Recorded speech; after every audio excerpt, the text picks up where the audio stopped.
जय राधा माधवा कुंज बिहारी। जय राधा माधवा कुंज बिहारी।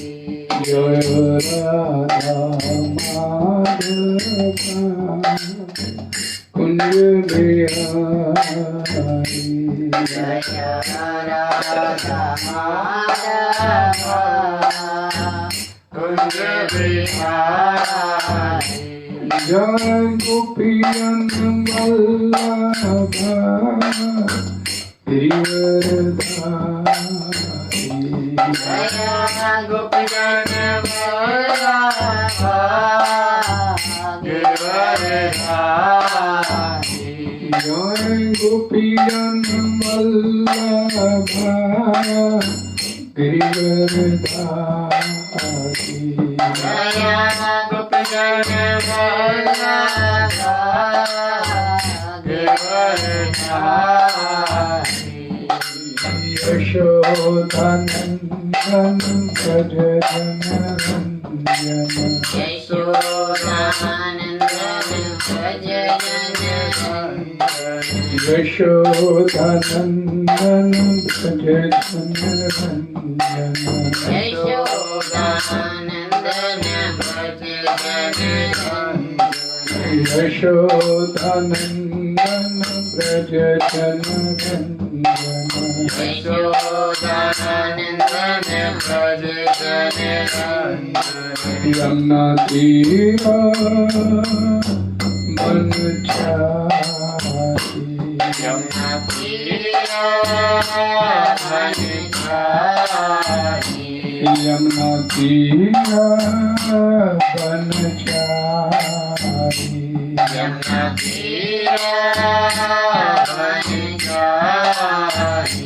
जय राधा माधवा कुंज बिहारी। जय राधा माधवा कुंज बिहारी। जय राधा माधवा कुंज बिहारी। जय राधा माधवा कुंज बिहारी। हरे कृष्णा कृष्ण कृष्ण हरे हरे। हरे राम राम राम हरे हरे। हरे कृष्णा कृष्ण कृष्ण हरे हरे। हरे राम राम राम हरे हरे। हरे कृष्णा कृष्ण कृष्ण हरे हरे। हरे राम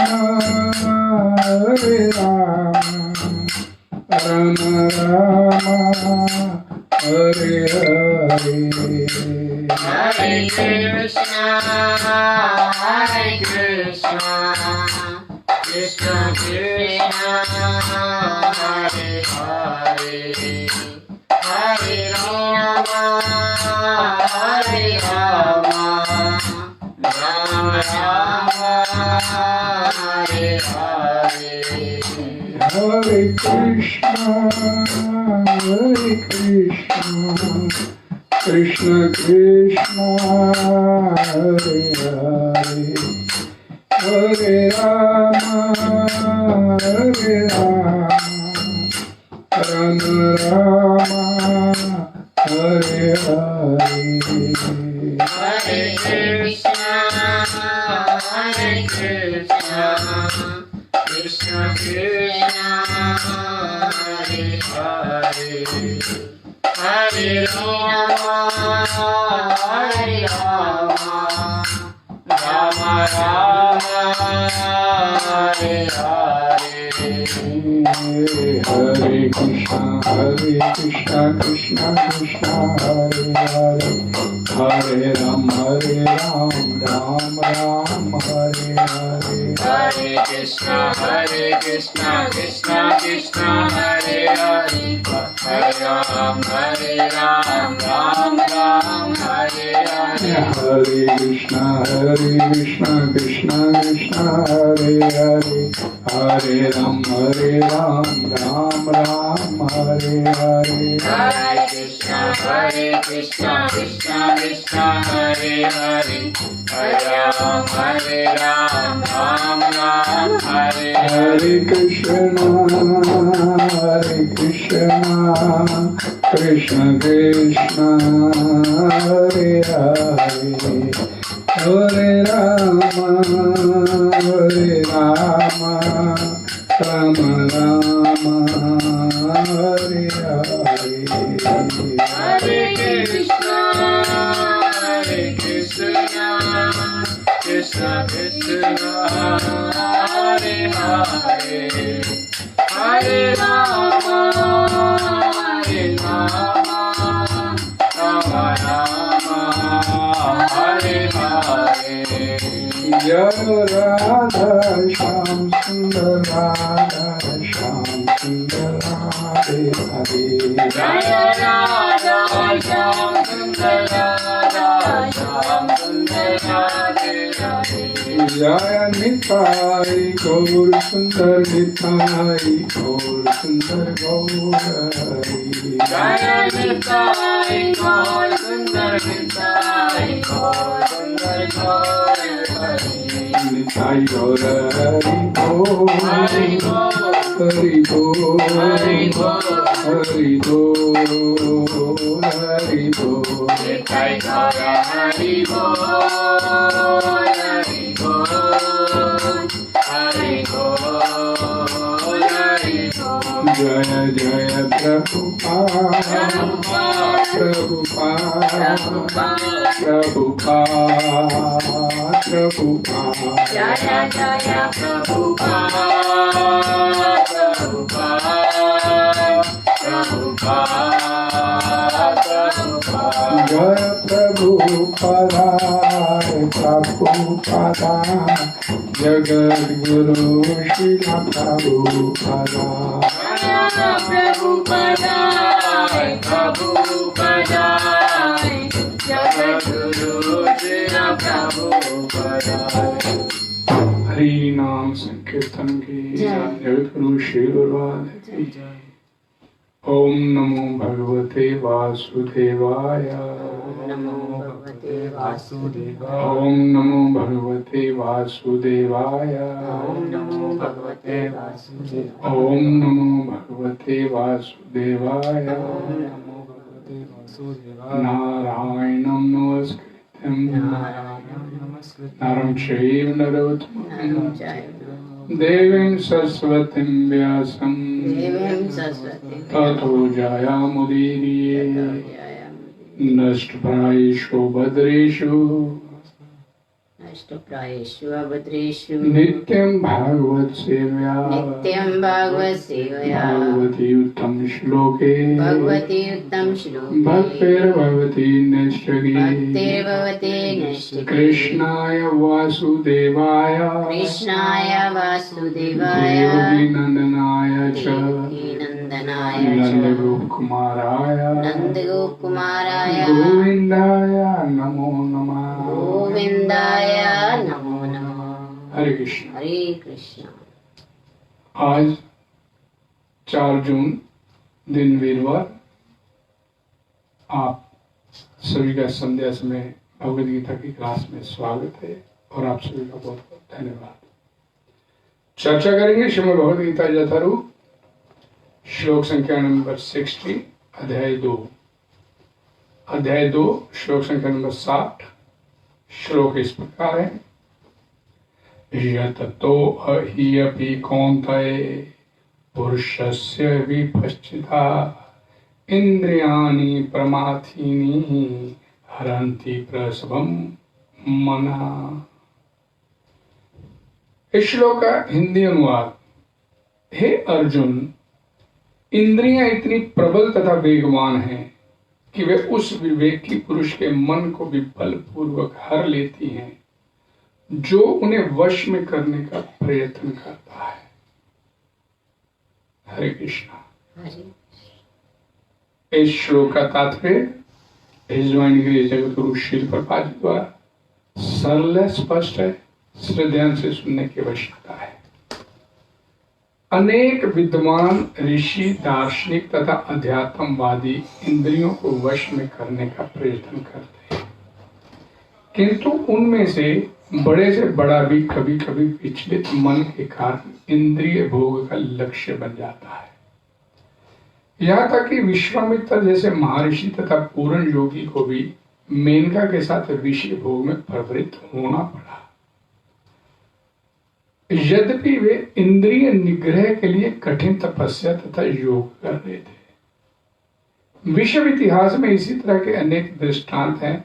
अतः पूर्णतः कृष्ण भावना भावित हुए बिना मन तथा इंद्रियों को वश में कर सकना अत्यंत कठिन है। मन को कृष्ण में लगाए बिना मनुष्य ऐसे भौतिक कार्यों को बंद नहीं कर सकता। परम साधु तथा भक्त यमुनाचार्य ने एक व्यवहारिक उदाहरण प्रस्तुत किया है।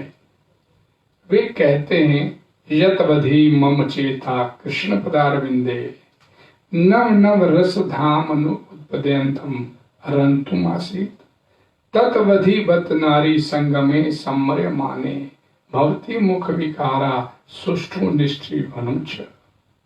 अर्थात जब से मेरा मन भगवान श्री कृष्ण के चरण बिंदु की सेवा में लग गया है और जब से मैं नित्य नव दिव्य रस का अनुभव करता रहा हूं, तब से स्त्री प्रसंग का विचार आते ही मेरा मन उधर से फिर जाता है और मैं ऐसे विचार पर थू थू करता हूं।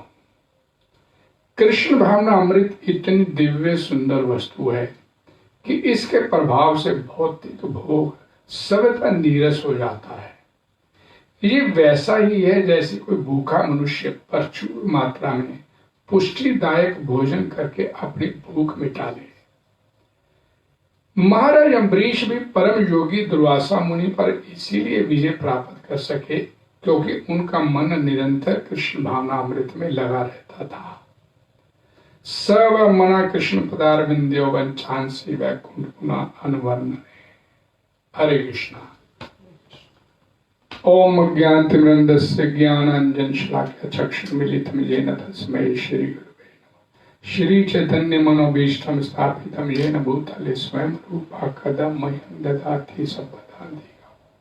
नमो विष्णुपदाय कृष्णप्रेष्ठाय भूतले श्रीमद्भक्ति वेदांत स्वामिने इति नामिने।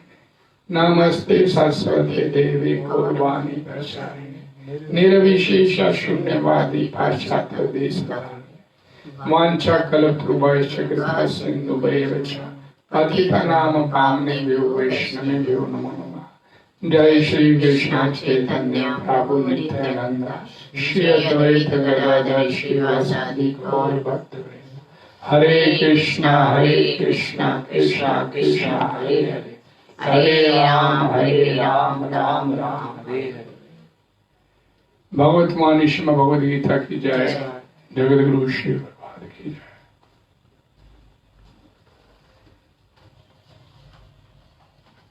यततो हि अपि कौन्तेय पुरुषस्य विपश्चिता इंद्रियाणि परमार्थीनि हरन्ति प्रसभं मनः। पुरुषस्य विपश्चिता विवेकशील मनुष्य और जो अपनी इंद्रिय को वश में करने में सक्षम हो रहा है, विद्वान, अध्यात्म में उन्नति करना व्यक्ति।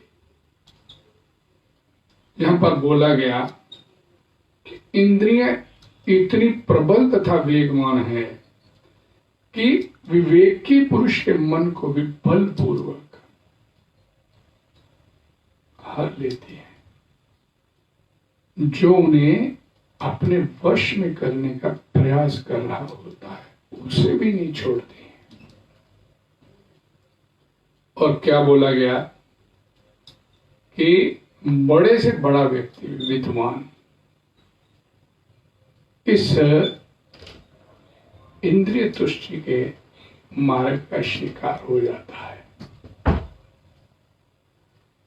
हमने कल पढ़ा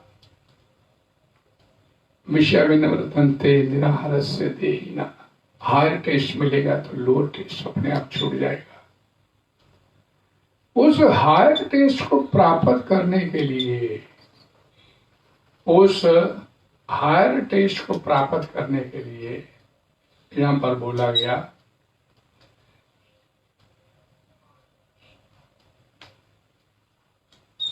जो व्यक्ति प्रयत्नशील होता है, अर्थात रस की सुख भोग की निवृत्ति ना हो तो क्या हो सकता है, हमने कल पढ़ा। तो यहां पर भगवान श्री कृष्ण बोलते हैं ये ऐसे हो सकता है, अर्थात वो पुरुष का मन, इंद्रिया इस कदर उसको विचलित कर देती हैं कि अपने अध्यात्म के रास्ते से गिर जाता है। कितना ही वो प्रयास क्यों नहीं कर रहा। जो स्वयं यत्न करता है, भक्ति करता है, प्रयास करता है अध्यात्म में उन्नति करने के लिए, आसक्ति, अटैचमेंट और फल की इच्छा इस सब का परित्याग कर देता है, ऐसा भाव रखता है अपने मन में कि मैं अध्यात्म में उन्नति कैसे कर लूं और कौन से कर्म का कौन से करने से क्या उसका परिणाम हो सकता है, इस बारे में भी सुचेत रहता है। यहां पर उस व्यक्ति की बात की गई है। वो व्यक्ति भी गिर सकता है, कभी भी गिर सकता है। यततो ही अपि पुष्यस्य विपश्चिता, अर्थात प्रमथनशील इंद्रियां। प्रमथन का मतलब है उत्तेजित, एक्साइटेड। आगे जाके हम पढ़ेंगे, यहां पर भगवान श्री कृष्ण बोलते हैं कि इंद्रियां प्रमथनशील है, एक्साइटेड हो जाती है एकदम। और आगे छठे अध्याय में भगवान श्री कृष्ण को अर्जुन बोलेगा, चंचला ही मना कृष्णा प्रमाथि। प्रमाथि मन बोलते, मन बड़ा उत्तेजित हो जाता है। अर्जुन इस बात को बोलेगा और यह भगवान बोल रहे हैं इस बात को कि इंद्रियां प्रमथनशील है, ये काबू में नहीं आती। कितना प्रयास करो ये काबू से बाहर हो जाती है और उस विद्वान को भी विषयों की तरफ खींच कर ले जाती है जो अपने आप को समझता है कि मैं इसमें काबू पा लूंगा। तो यहां पर क्या ये इंद्रियां काबू में नहीं आ सकती? क्या ये सदैव अनियंत्रित रहती हैं? तो यहां पर प्रभुपाद जी अपने तात्पर्य में लिखे बड़ा सुंदर कि एकमात्र एक रास्ता है इस इंद्रियों को वश में करने का। वो रास्ता क्या है? कृष्णा कॉन्शियसनेस, कृष्ण भावना भावित होना। और यहां पर बोला गया प्रभुपाद जी वाले, इतना सुंदर है ये जो मार्ग है, इतना सुंदर है कि इस पर चलने के कारण इंद्रियां भी आपको विचलित नहीं कर पाती। और यहां पर बहुत सुंदर जो उदाहरण दिया श्रील प्रभुपाद जी ने जमुनाचार्य, तो कृष्णा भावना भावित अर्थात भगवान की प्रत्यक्ष भक्ति में, सेवा में उन्होंने अपने आप को लगा दिया तो क्या लिखते हैं कि अब नारी संग का विचार भी मन में आता है तो मेरा मन थू थू करने लगता है उस विचार के ऊपर कि इतना गंदा विचार। नारी संग या नारी विषय के ऊपर कोई चर्चा भी होने लगती है तो मेरा मन तुरंत वहां से फिर जाता है। तो किस लिए मन वहां से हट जाता है? क्योंकि यमुनाचार्य जी ने कृष्ण भावना भावित कृष्णा कॉन्शियसनेस का रास्ता स्वीकार किया। उस रास्ते पर चलने के बाद अर्थात भगवान की भक्ति में सेवा में लगने के बाद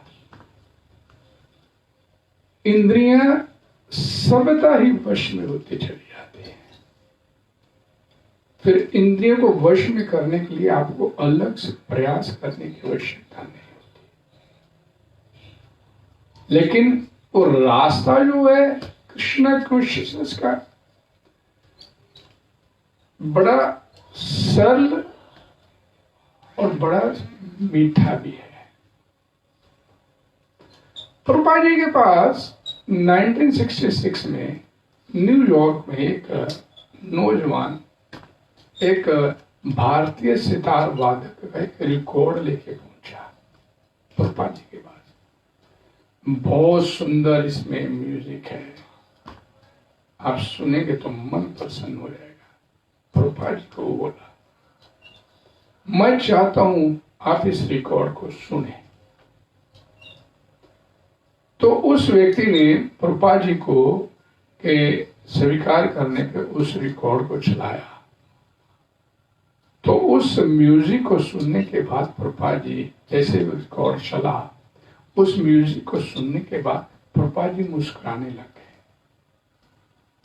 तो वो नौजवान अंग्रेज प्रभुपाद से पूछने लगा क्या हुआ, आपको ये संगीत पसंद नहीं आया? ये अच्छा नहीं था, अच्छा नहीं है? तो प्रभुपाद जी तुरंत उस नौजवान से बोले ये जो संगीत है ये मात्र इंद्रिय तुष्टि के लिए है, इंद्रिय तुष्टि के लिए। वो नौजवान बोला ये म्यूजिक ये संगीत भारत के हर मंदिर में बजता है। वो नौजवान बोला कि भारत के हर मंदिर में ये संगीत गूंजता है और आपने इसे बोल दिया कि ये मात्र इंद्रिय तुष्टि संगीत है। तो प्रभुपाद जी बोले हाँ, इसको गाने वाला इसको बजाने वाला एक पेशेवर व्यापारी है। उन्होंने इस म्यूजिक इस संगीत के लिए धन लिया है। तो वो व्यक्ति वो नौजवान शिला प्रभुपाद से बोला वो व्यापारी है तो आप भी तो व्यापारी हैं एक। तो शिला प्रभुपाद जी ने तुरंत उत्तर दिया इसका मतलब चूंकि मैं नग्न अवस्था में पैदा हुआ था तो अब मैं बड़ा होकर अपने कपड़े नहीं डालू अपने शरीर। वो समझ गया व्यक्ति प्रभुपाद जी कहना क्या चाहते हैं। तो प्रभुपाद जी से वो नौजवान बोला तो क्या ये व्यक्ति जिसने ये सितार वादक जिसका म्यूजिक है ये क्या व्यक्ति भक्त नहीं मान सकता? तो श्रील प्रभुपाद जी बोले अगर ये भक्त मान जाए तो इससे बढ़िया बात और क्या हो सकती है। लेकिन अभी ये एक पेशेवर व्यापारी है, ये इसलिए ये मात्र इंद्रिय तुष्टि का कारण है ये म्यूजिक जो है। अक्सर आप लोगों ने देखा होगा बड़े बड़े मैं नाम नहीं लूंगा बड़े बड़े संगीतकार बड़े बड़े सिंगर भी हरे कृष्ण महामंत्र का कीर्तन रिकॉर्ड बने हैं एल्बम बनाई है उन्होंने भी, हरे कृष्ण महामंत्र, और लोगों की गाड़ियों में अक्सर चलता है हरे कृष्ण महामंत्र। अक्सर उनकी गाड़ियों में ये बड़े बड़े सिंगर जो हैं, बॉलीवुड के सिंगर हैं, उन्होंने भी ये हरे कृष्ण महामंत्र गाया और बड़ा सुनने में अच्छा भी लगता है। लेकिन प्रभुपाद ने ऐसे लोगों को यहां पर बोल दिया, ये इंद्रिय तुष्टि संगीत है बस। इसके मायने को समझने का प्रयास करना चाहिए। इंद्रिय तुष्टि संगीत अर्थात कि कानों को अच्छा लगता है, सुनने में बड़ा अच्छा लगता है, लेकिन उनका प्रभाव आपके आध्यात्मिक जीवन पे नहीं पड़ता। वो मनोरंजन तो करते हैं, लेकिन उसको सुनने के बाद आपके आध्यात्मिक जीवन में कोई अंतर नहीं पड़ता। अर्थात मनोरंजन तो होता है, लेकिन आत्मरंजन की आवश्यकता है। उस संगीत को सुनने के बाद आपका जीवन बदल जाए। जीवन नहीं बदलता। इसीलिए प्रभुपाद जी ने एक बड़ा सुंदर स्लोगन दिया था, प्योरिटी इज द फोर्स। शुद्धता में शक्ति है। जो व्यक्ति जितना शुद्ध होगा उतना उसको सुना जाएगा और उसके सुनने का जीवात्मा के ऊपर प्रभाव भी पड़ेगा। बड़े बड़े पेशेवर के सिंगरों के, संगीतकारों के सुनने से मनोरंजन तो होता है, लेकिन उनसे आत्मरंजन नहीं हो पाता। यही वजह है कि बाढ़ आई हुई है, बड़े बड़े सिंगर हरे कृष्ण महामंत्र गाते हैं, लेकिन जो अध्यात्म में वास्तव में उन्नति करना चाहता है, जो चाहता है कि मेरी इंद्रियां मेरे कंट्रोल में रहे, जो चाहता है कि मेरा मन मेरे वश में रहे, जो चाहता है कि अध्यात्म में मैं उन्नति कर सकूं, तो उसे किसी शुद्ध भक्त के मुखारविंद से ही इन सब को सुनना चाहिए। भक्ति सिद्धांत सरस्वती ठाकुर गोस्वामी श्री प्रभुपाद जी अपने अंत समय में उनके पास उन्हें इच्छा किया कि हरे कृष्ण महामंत्र का कीर्तन उनके भक्त करें उनके पास। तो उसी समय उनके एक भक्त ने बोला, जहां पास एक बड़ा अच्छा कीर्तनिस्ट है, अगर आप कहो तो उसे बुलवा लिया जाए। तो प्रभुपाद जी, भक्ति सिद्धांत सरस्वती ठाकुर श्रील प्रभुपाद जी ने तुरंत मना कर दिया कि नहीं, मेरे को अपने भक्तों के मुखारविंद से इस हरे कृष्ण महामंत्र को सुनना है, किसी पेशेवर गायक से नहीं मेरे को सुनने की इच्छा। और उस समय भक्तों ने वहां पर बैठ के हरे कृष्ण महामंत्र का कीर्तन किया। ये एक पहचान है, एक आधार है अध्यात्म में अपनी उन्नति करने का, कि आप मनोरंजन चाहते हैं या आत्मरंजन चाहते हैं। हम ये है तो हरे कृष्ण महामंत्र है, लेकिन हरे कृष्ण महामंत्र तो है, लेकिन प्रभुपाद जी बोलते हैं दूध को अगर सांप ने छू लिया तो विषैला हो जाता है। इसी तरह अगर पेशेवर गायक से सुनेंगे तो वो कोई प्रभाव नहीं डालेगा, वो आपको संसार में मनोरंजन की तरफ ले जाएगा। इंद्रियां कितनी बलवान हैं कि ये अविवेकी नहीं, विवेकी पुरुष के मन को भी अपनी ओर खींच लेती है। यहां एक ध्यान दीजिए कि जो व्यक्ति, एक बड़ी महत्वपूर्ण बात है कि जो व्यक्ति, प्रभुपाद जी अपने दिल्ली में एक प्रोग्राम समाप्त किया और प्रोग्राम समाप्त करने के बाद मंच से नीचे उतरे तो लोगों का हजूम, बहुत बड़ा विशाल प्रोग्राम था, हजारों की संख्या में लोग एकत्र हुए थे। दिल्ली में उनका पहला प्रोग्राम था। हजारों की संख्या में लोग एकत्र हुए थे प्रभुपाद जी को सुनने के लिए। जब प्रोग्राम समाप्त हुआ, प्रभुपाद जी का प्रवचन खत्म हुआ, तो उसमें लोगों का हजूम प्रभुपाद जी के चरणों की रज लेने के लिए मंच की तरफ चढ़ने लगा। इतना भारी हजूम था कि उस हजूम को वश में करना बड़ा मुश्किल हो रहा था। तो प्रभुपाद जी के जो डिसाइपल्स थे, इंग्लिश डिवोटी वहां पर उसमें उनके साथ है बहुत संख्या में, उन्होंने प्रभुपाद जी के इर्द गिर्द हाथ पकड़ के एक घेरा बना लिया और उस घेरे के अंदर प्रभुपाद जी को, कि प्रभुपाद जी बड़ी आसानी से इस रास्ते घेरे के अंदर, यानी कि भीड़ को कंट्रोल करने के लिए, कि भीड़ धक्का धुक्का नहीं लगे, प्रभुपाद जी को, स्वामी जी को धक्का नहीं लगे, पूरे विशेष प्रबंध करते हुए उन्हें धीरे धीरे कार की तरफ ले जाने लगे। जब वो कार की तरफ जा रहे थे तो प्रभुपाद जी ने अपने एक शिष्य, उसमें शायद कीर्तनानंद वहां पे थे, उनसे पूछा कि आपको मालूम है कि ये इतनी भीड़, इतना हजूम लोगों का जमघट मेरे चरणों की रज क्यों लेना चाहता है?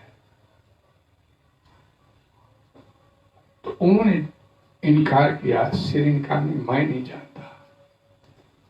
तो प्रभुपाद जी ने बोला, इंद्रियों को वश में किया है, मैंने अपनी काम वासना को वश में किया है, मैंने अपनी इंद्रियों के ऊपर मेरा नियंत्रण है। ये एक प्रमुख कारण है। ये इंद्रियों को नियंत्रण करने की वजह से ही लोग आपके चरणों को प्राप्त करने के लिए दौड़ रहे हैं।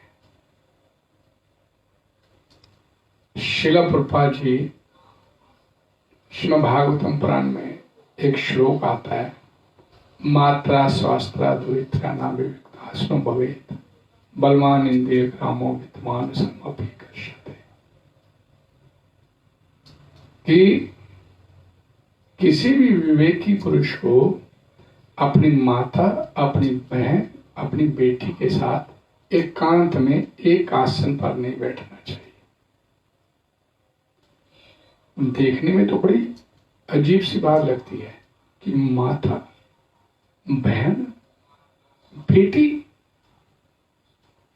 तुम्हें लिखा है कि बलवान इंद्रिय ग्राम विद्वान समपि कर्षते, कि ये इंद्रियां इतनी बलवान हैं,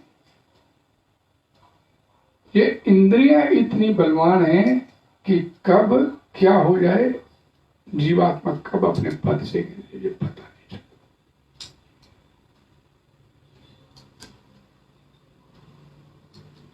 इसलिए श्रीमद् भागवतम पुराण के श्लोक को अन्यथा नहीं लिखा गया, बेस है इसका। और ये अब तो है भी कलयुग, और कलयुग में हम सब लोग देख भी रहे हैं कि कैसी कैसी स्थितियां आ रही हैं सामने। शिला प्रभुपाद जी के एक शिष्य थे, रेंडी, फुटबॉल के प्लेयर थे, बहुत अच्छे जमे हुए खिलाड़ी थे, और बड़े एक धनी संपन्न परिवार से उनका संबंध था। और जब उन्हें समय मिलता तो वो इस्कॉन मंदिर में प्रभुपाद जी के पास आया करते थे, कीर्तन में भाग लिया करते थे। रेंडी, बड़े लंबे लंबे बाल उसके, क्योंकि धनी परिवार से था, पैसे की कोई कमी नहीं थी, खूब पैसा भी खर्च करता था अपनी इंद्रिय तृप्ति के लिए। तो एक दिन वो अपने इस्कॉन मंदिर में बैठा था, प्रभुपाद जी अपने ऊपर कमरे में थे, उसमें कमरे में जीबीसी जो थी जनरल बॉडी काउंसिल के साथ मीटिंग चल रही थी, तो प्रभुपाद जी ने नीचे से संदेश भेज के रैंडी को अपने पास बुलाया और रैंडी को उन्होंने बोला, जब सामने आया रैंडी आए तो उसने देखा कि मैं अकेला ही हूं प्रभुपाद से मिलने के लिए।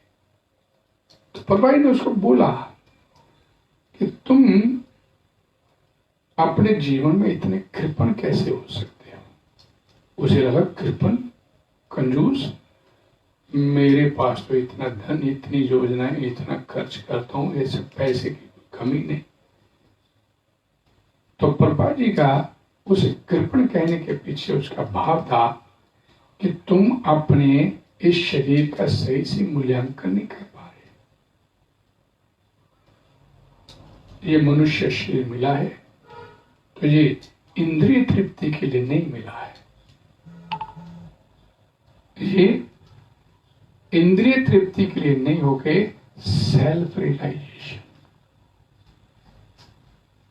इसलिए आपको जो मनुष्य शरीर, उसे समझाया, उसकी समझ में आ गई और वो लगा कि प्रभुपाद जी उसके अंदर की बात भी जानते हैं। और वो बाद में प्रभुपाद जी का बहुत बड़ा शिष्य बना, महाबुद्धिदास के नाम से। लेकिन उससे पहले उसका जीवन बड़ा रंगमय था। तो प्रभुपाद जी का एक समय ऐसा आया कि वो प्रभुपाद जी का सेवक, निजी सेवक भी रहा। तो प्रभुपाद जी ने उसके इस इंद्रिय तृप्ति के उस जो उसके अंदर अभी कुछ बीज रह गया था शिष्य बनने को, उसको भी खत्म करना चाहते थे। तो ऐसे वो प्रभुपाद जी बैठे थे अपने कमरे में, लेखन का कार्य कर रहे थे। तो उस समय उन्होंने महाबुद्धिदास जो बाहर दरवाजे पे खड़ा, उनका निजी सेवक था, उस समय आवाज लगाई कि मेरे लिए ताजे फलों का रस चाहिए। महाबुद्धिदास तुरंत जाने लगा, लेकिन तभी शिला प्रभुपाद जी की उनकी सिस्टर पिशिमा भवतारिणी देवी दासी वो उनके कमरे में प्रवेश की। और जैसे ही वो कमरे में प्रवेश की तो महाबुद्धिदास वहां से जाने लगा। तो प्रभुपाद जी ने महाबुद्धिदास को तुरंत रोक लिया, रुको, अभी रुको। भवतारिणी देवी दासी प्रभुपाद जी के पास, उनकी बहन आई, बैठी और बंगला भाषा में बात कर रही थी। बंगला भाषा में बातें करते करते कई बार काफी उत्तेजित हुई, प्रभुपाद जी भी उत्तेजित हुए। लेकिन चूंकि वो बंगला भाषा में बात कर रहे थे और महाबुद्धिदास मेरे पास बैठा था, उसकी समझ में नहीं आया क्या बात हो रही। वो अपना माला जाप करता था। 20-25 मिनट की इस वार्तालाप के बाद शिला प्रभुपाद जी के भवतारिणी देवी दासी उनके कमरे से बाहर निकल गई और अब प्रभुपाद जी ने महाबुद्धिदास को बुलाया, भाई सुनो, मेरे लिए ताजे फलों का रस लेके आओ। और जाने लगा तो प्रभुपाद ने उसको फिर रोक लिया, बैठो मेरे पास। तुम्हारे को मालूम है मैंने तुम्हारे को पहले क्यों रोका था? तो महाबुद्धिदास बोले, नहीं, मेरे को नहीं मालूम। तो प्रभुपाद ने उस समय उस महाबुद्धिदास जो रैंडी था पहले, उसको एक श्लोक सुनाया, मात्रा स्वास्थ्य द्वैत्रा अविविक्तासनुभवे, कि अपनी बहन, अपनी माता, अपनी बेटी के साथ भी किसी विद्वान को भी एकांत में नहीं अकेले रहना चाहिए। अब शिला प्रभुपाद जी कोई साधारण व्यक्ति नहीं थे।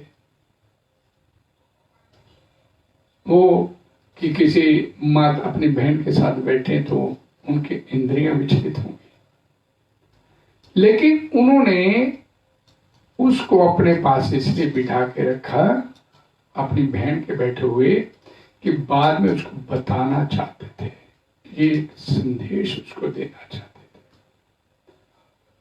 कि अपनी बहन के साथ भी एकांतवास कभी नहीं करना चाहिए। शिला प्रभुपाद ने अपने शिष्यों को कि अध्यात्म में उन्नति कर सके, बड़े व्यवहारिक ढंग से उनको उन्होंने अध्यात्म का पाठ पढ़ाने का प्रयास किया। श्रील प्रभुपाद से पूछा एक बार उनके एक यूएसए में राम शरणम के मनोहर लाल अग्रवाल थे कि प्रभुपाद ये जो आपका ये इस्कॉन चल रहा है ये आपके होने तक ही सीमित है। जिस दिन आप इस शरीर से प्रयाण कर जाएंगे तो इस्कॉन भी आपके साथ समाप्त हो जाएगा। तो प्रभुपाद ने बतलाया उनको कि मैंने अपने शिष्यों को एक ऐसी पुख्ता चीज दे दी है।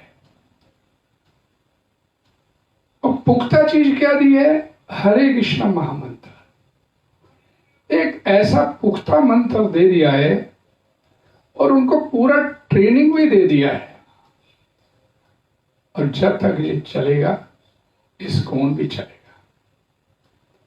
ये नहीं है कि मेरे जाने के बाद इस्कॉन समाप्त हो जाएगा।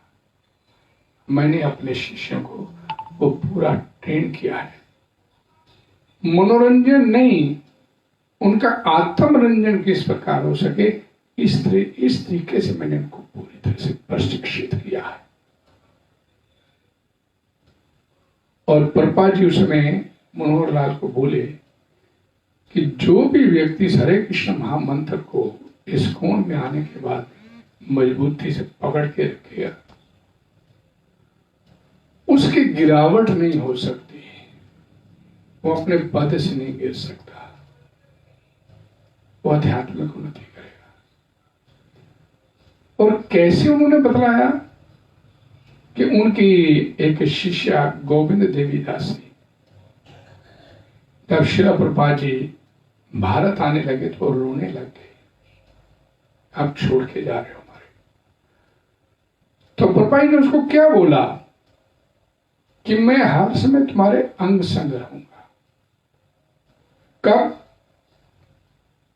आप जब भी हरे कृष्ण महामंत्र का जाप करोगी तो मैं तुम्हारे अंग संग बैठा मिलूंगा। मैं अपने शिष्यों को, अपने बच्चों को छोड़ के नहीं जा सकता। कैसे इंद्रियों पर विजय प्राप्त की जा सके, प्रभुपाद जी ने अपने शिष्यों को बड़ा विवेकी पुरुष और उन्हें बनाने का प्रयास किया।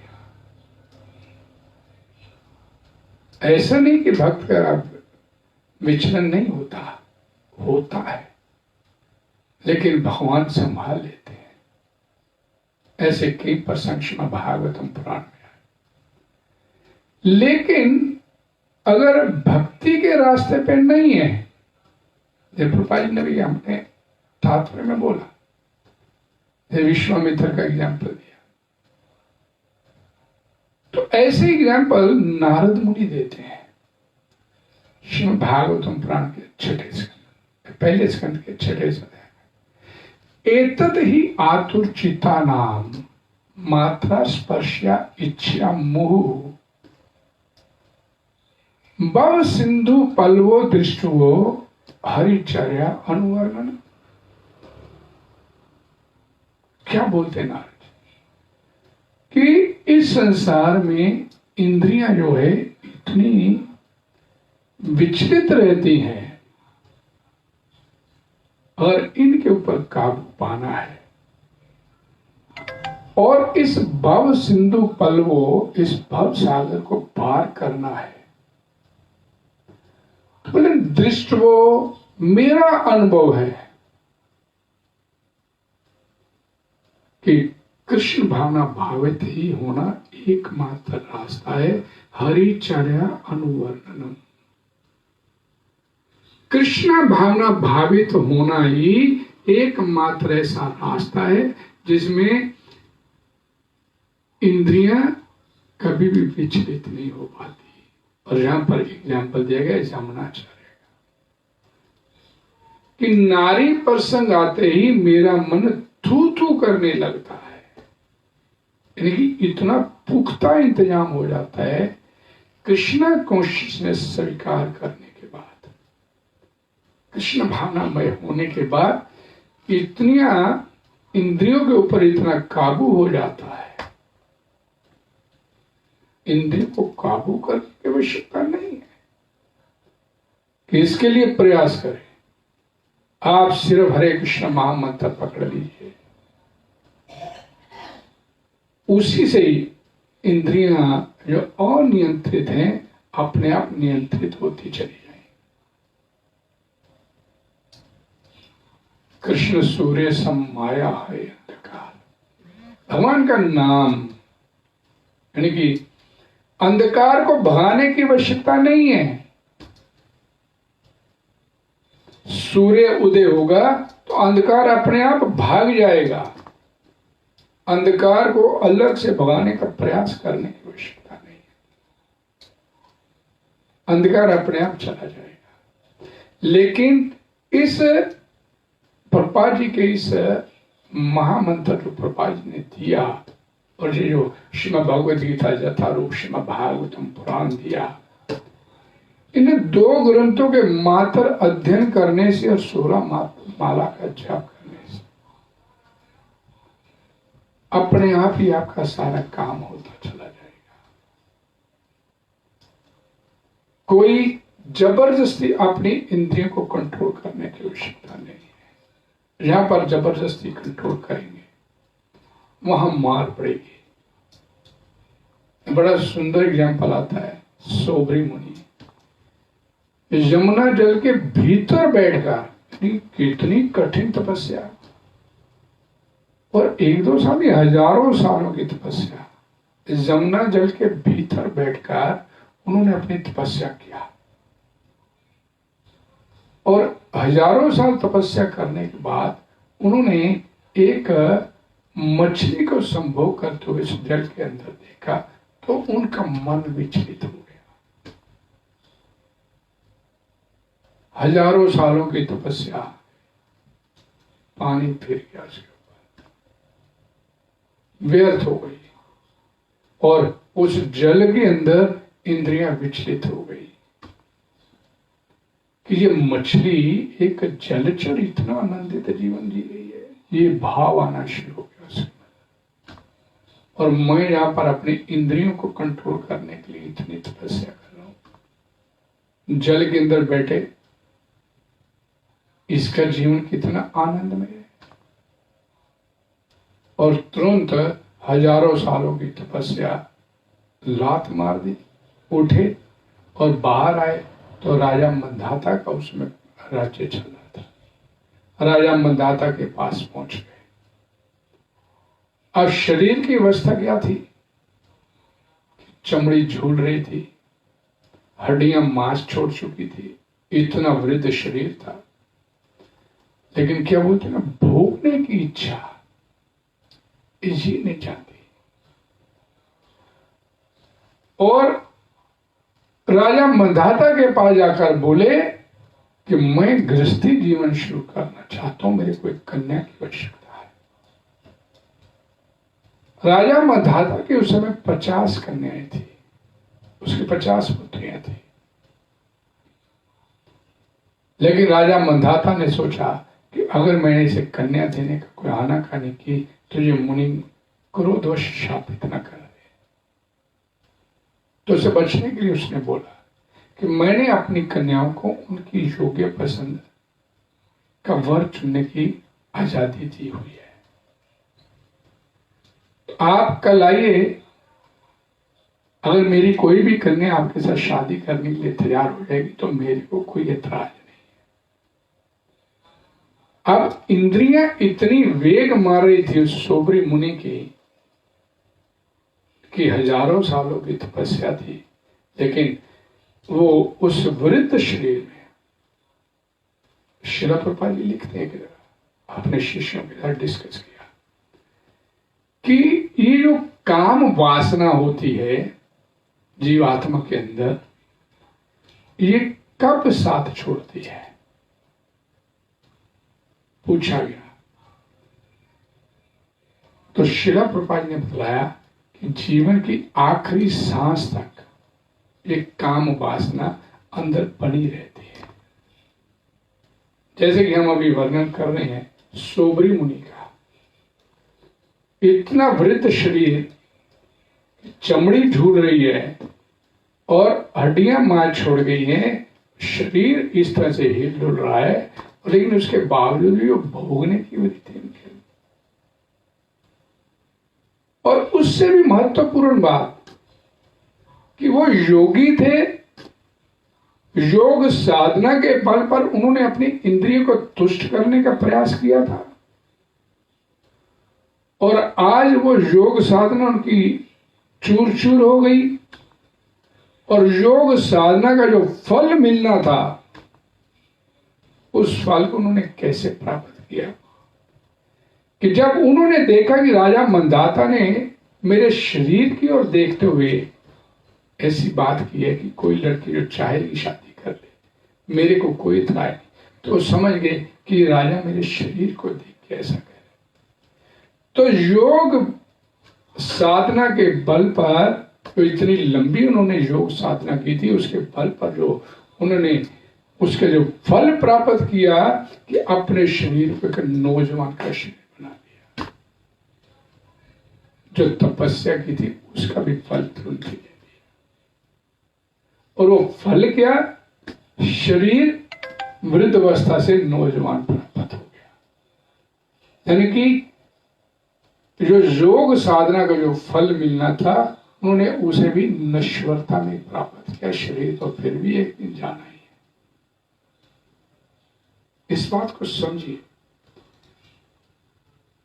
लेकिन कोई योग साधना काम नहीं आई, और उस नौजवान शरीर को लेकर जब राजा मंदाता के अंतःपुर में गए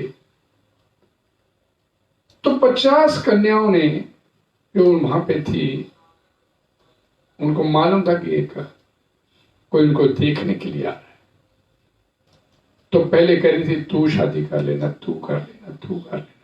लेकिन जब एक नौजवान शरीर को उन्होंने वहां पर मौजूद देखा तो सभी की सभी 50 की 50 कन्याएं उस सोबरी मुनि से शादी करने के तैयार हो गई। सोबरी मुनि से 50 की 50 कन्याओं की शादी कर दी। यानी कि जो इंद्रिय निग्रह के लिए इतना भारी उन्होंने जो तप किया था वो सारा खत्म हो गया। विवेकी पुरुष के मन को भी हर लेती है, लेकिन शिला प्रभुपाद जी बोलते हैं कृष्णा भावना भावित व्यक्ति की इंद्रियां नियंत्रण में रहती है, और जो तपस्या, जो साधना सब बेकार कर दी सोबरी मुनि ने। इसीलिए नारद मुनि 12 महाजनों में से एक महाजन है। 12 महाजनों में से एक महाजन नारद मुनि क्या बोलते हैं, हरिचर्या अनुवर्णम भव सिंधु पल्लवो दृष्टवो हरिचर्या अनुवर्णम। इंद्रियों को वश में करने के लिए एकमात्र रास्ता नारद मुनि बोलते हैं कृष्णा कोश में सोना। अब 12 महाजनों में से एक महाजन अपना निर्णय देते हैं, और उन्हीं महाजन ने, नारद मुनि ने भी, ये मैंने कल भी इसका वर्णन किया था, जमादि योग पथा काम लोभा तो मोह। इसलिए शिला प्रभुपाद ने इस श्लोक के माध्यम से बताने का प्रयास किया कि और कोई रास्ता इंद्रिय निग्रह के लिए, इंद्रिय कंट्रोल के लिए कोई रास्ता अपनाएंगे तो वो मार खाएंगे। एकमात्र रास्ता हम लोगों के पास है तो पुख्ता, सॉलिड, वो रास्ता है कृष्ण कॉन्शियसनेस, कृष्ण भावना बाह्य, कृष्ण भावना अमृत में। और इसका प्रमाण वो विदेशी लोग जिनका जीवन ही मांसाहार, गैम्बलिंग, जुआ, नशा और अवैध स्त्री पुरुष संग, यानी कि इंद्रियां जिनकी सदैव आउट ऑफ कंट्रोल रही, उन लोगों को उनके वहां नारकीय माहौल से निकालकर शिला प्रभुपाद जी भारत में वृंदावन और मायापुर ला के बिठा दिया। वहां का कल्चर, वहां का वेदर, यहां का वेदर, यहां का हर मामले में जमीन आसमान का अंतर, पूर्व और पश्चिमी से बोलते हैं।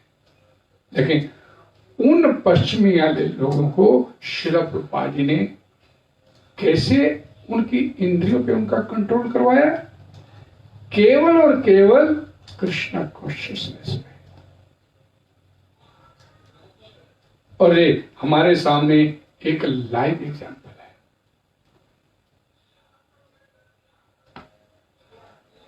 इसलिए शिला प्रभुपाद ने यहां लिखा, कृष्ण भावना अमृत इतनी दिव्य सुंदर वस्तु है कि इसके प्रभाव से संसारिक भोग सबता ही नीरस होते चले जाते हैं। लेकिन ये हमारा दुर्भाग्य है, हमारा दुर्भाग्य है कि इस हरे कृष्ण महामंत्र को हमने कभी भी संजीदगी के साथ नहीं लिया। इस अपने आध्यात्मिक जीवन को हमने कभी भी सिंसियरली और सीरियसली नहीं लेने का प्रयास किया। हमने मनोरंजन का रास्ता ही ढूंढने का प्रयास किया, आत्मरंजन करने का प्रयास नहीं किया। और उसका परिणाम क्या है? कोई 10 साल से लगा है, कोई 20 साल से लगा है। जिसने इसे सीरियसली सिंसियरली नहीं लिया, वो आज भी 10 साल पहले वाली या 20 साल पहले वाली स्थिति में है। और जिसने इसको सीरियसली और सिंसियरली लिया,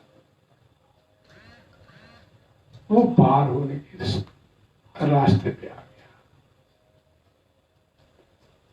इसलिए आपसे मैं प्रार्थना करूंगा कि जीवन में आपको मनुष्य जीवन मिला तो एक बड़ा दुर्लभ अवसर है हम लोगों के पास, और इस दुर्लभ अवसर को ऐसे व्यर्थ में गंवाने मत दीजिए। ये नहीं कि अगले जन्म में थोड़ी प्रयास और करेंगे, उससे अगले जन्म में हो जाएगा, एक नहीं 2 जन्म में हो जाएगा। प्रभुपाद जी बोलते थे कि इस हरे कृष्ण महामंत्र को पकड़ लीजिए, भगवद गीता यथारूप श्रीमद् भागवतम हाथ में ले लीजिए, और इसी जन्म को सार्थक करने का प्रयास कीजिए। ये जन्म हाथ से निकल गया जो भगवान ने बड़ी कृपा करके, बड़ी विशेष कृपा हमारे ऊपर किया भगवान ने, और ये मनुष्य जन्म हमारे को मिला है, इसको इसी जन्म को सार्थक करने का प्रयास कीजिए। हरे कृष्णा हरे कृष्णा कृष्णा कृष्णा हरे हरे, हरे राम राम राम हरे हरे। जगत गुरु श्री प्रभुपाद की जय। भगवत वाणी श्रीमद् भगवद गीता की जय। कल फिर ठीक इसी समय शाम को भगवद गीता की चर्चा में 5 बजे आप सभी का बहुत बहुत धन्यवाद। हरे कृष्ण।